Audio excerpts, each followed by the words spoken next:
D നാത്തൂനെന്ന് പറയുന്ന ആ ഭൂതം വഴക്കിട്ട് ഇവിടുന്ന് പോയടി. ഇപ്പോഴെങ്കിലും ഇങ്ങോട്ട് വരത്തില്ലെന്ന് എനിക്ക് സമാധാനമായിടി. ആ മരമോന്ത എനിക്ക് കാണണ്ടല്ലോ. നിക്കടി, ആരാണ് ഇങ്ങോട്ട് വരുന്നടി? ആർക്കാ 2 പേരുണ്ട്, നോക്കട്ടെ. പിന്നെ ഞാൻ പിന്നെ വിളിക്കാടി. ഇതവളും അവിടെ അമ്മയല്ലേ? തിരിച്ചു വന്നു നാശം പിടിക്കാനായിട്ട്. അമ്മേ, അമ്മേ, എന്താടി? ആരാ? എന്തുവാ? അമ്മേ, അവള് വന്നമ്മേ. കൂടെ അവിടെ അമ്മച്ചിയുണ്ട്. ഒരാഴ്ച പോലും തികച്ചില്ല, അതിനുപ്പ ഇങ്ങനെ എഴുന്നള്ളി. നാണമില്ലാത്തവള് ഇനി വരട്ടെ. അവളെ മൂക്കൊണ്ട് ഇച്ച എണ്ണ ഇറാ ഞാൻ വരപ്പിക്കും. ഇടി, നീ ഒന്ന് അടങ്ങടി പെണ്ണേ. ഇനിയിപ്പൊ നീ അവളോട് വഴക്കിനൊന്നും പോവണ്ട. അവള് വരട്ടെ. കാര്യം പറഞ്ഞേക്കാം അമ്മയോട്, മരുമോടെ അമ്മയോട് പറഞ്ഞേക്കണം. ഇവിടെ കൊണ്ടുവന്നതേ സപ്രപഞ്ചത്തിൽ കയറ്റി ഇരുത്താനല്ല, ഇവിടെ വീട്ടിലുള്ള ജോലികളൊക്കെ നോക്കിയും കണ്ട് ചെയ്ത് നിൽക്കാനാണെന്ന് പറയണം. ഇത് പണ്ടത്തെ കാലമൊന്നും അല്ലടി. നീ ഇനി അവളോട് പോരിനൊന്നും പോകണ്ട. അവളെ ഉപദ്രവിക്കുകയൊന്നും ചെയ്യരുത്. അവള് വല്ല കേസും കൊടുത്താലുണ്ടല്ലോ നമ്മളെല്ലാം അകത്താവും. നീ വാർത്തയിലൊക്കെ ഓരോന്ന് കാണുന്നില്ലേ? അവളെ ഞാൻ ചുട്ടു. അവളെ അരച്ചു കലക്കി തന്നാലുണ്ടല്ലോ ഞാൻ കുടിക്കും. നാണമില്ലാത്ത നാറി. ഇങ്ങോട്ട് വാടി, ഞാൻ അങ്ങോട്ട് സംസാരിച്ചോളാം.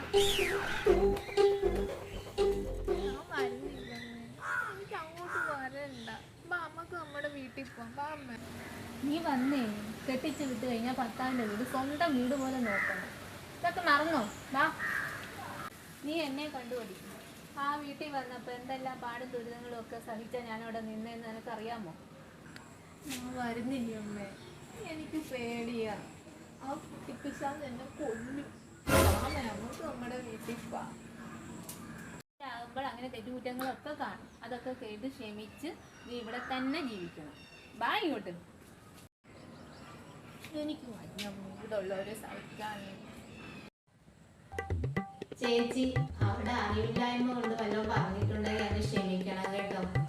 അവൾക്ക് അത്രയ്ക്കുള്ള പക്വതയേ ഉള്ളൂ. അവളെ ചേച്ചിയുടെ മോളെ പോലെ കാണണം കേട്ടോ. ഞാൻ അങ്ങനെ അവളെ കണ്ടിട്ടുള്ളൂ. ഇവളെ ഒന്നും പറഞ്ഞിട്ടില്ല. മേലനെങ്കിൽ ഒരു പണി അവളിവിടെ ഒന്നും ചെയ്യത്തില്ല. എപ്പോഴും ഒരു മൊബൈലും കൊണ്ട് ഒരൊറ്റ ഇരുത്തിയ. പിന്നെ ആ നാത്തൂൻ കൊച്ചേ എന്റെ മോളോട് എപ്പോഴും വഴക്കാണെന്നാ അവള് പറയുന്നത്. സത്യമാണോ എന്നൊന്നും എനിക്കറിയത്തില്ല. അവള് പറഞ്ഞതാ ഇങ്ങനെ. എന്റെ മോൾ അങ്ങനെ വല്ലതും പറഞ്ഞിട്ടുണ്ടെങ്കിൽ ഇത് അവളുടെ സ്വന്തം വീടാ. അവന്റെ പെങ്ങളെ ഒരു പഠിച്ചുകൊണ്ടിരിക്കുന്ന ഒരു കൊച്ചു പെണ്ണ. അവളെ കൊണ്ട് ഞാനൊന്നും ജോലി ചെയ്യിപ്പിക്കത്തില്ല. അവൾക്ക് പഠിക്കാനും എഴുതാനും ഒക്കെ ഒരുപാടുണ്ട്. അതുപോലെ എവളും കയറിയിരുന്ന ഞാൻ പിന്നെ ഈ വീട്ടിലെ കാര്യങ്ങളൊക്കെ ആരാ നോക്കുന്നത്? എന്നെ കൊണ്ട് എല്ലാം ഒറ്റയ്ക്ക് ചെയ്യാൻ പറ്റുമോ? ഇവിടെ എന്തോ പറഞ്ഞിട്ട് അവളോടൊപ്പം കയറിയിരിക്കുന്നത്. അയ്യോ, ഇനി അങ്ങനെ ഒന്നും ഉണ്ടാകത്തില്ല. അവൾ ഇനി എല്ലാം നോക്കിയും കണ്ടും ചെയ്തോളാന്ന് പറഞ്ഞിട്ടുണ്ട്. ഒരു നല്ല കുടുംബിനിയായിട്ട് അവൾ ഇവിടെ കഴിയും. ചേച്ചി ഈ തവണത്തേക്ക് അവളോടൊന്ന് ക്ഷമിച്ചേരാ കേട്ടോ. ഇവിടുത്തെ ജോലിയൊക്കെ എൻ്റെ കൂടെ ഷെയർ ചെയ്ത് എല്ലാം ചെയ്യാമെങ്കിൽ ഇവിടെ നിൽക്കാം. എല്ലാം കൂടെ എന്നെ കൊണ്ട് ഒറ്റയ്ക്ക് ചെയ്യാനൊന്നും പറ്റത്തില്ല. ഞാൻ പറഞ്ഞതൊക്കെ ഓർമ്മയുണ്ടല്ലോ. ആ ചേച്ചി, ഇനി അവിടെ കാത്തുനിന്ന് ഒരു തെറ്റും ഉണ്ടാവത്തില്ല കേട്ടോ. അങ്ങനെയാണെങ്കിൽ അവക്കും കൊള്ളാം. ശരി, എന്നാ ഞാൻ അങ്ങോട്ട് ഇറങ്ങട്ടെ. മോളെ, എന്നാ അമ്മ പോട്ടെ. പറഞ്ഞെല്ലാം ഓർമ്മയുണ്ടല്ലോ. അമ്മേ,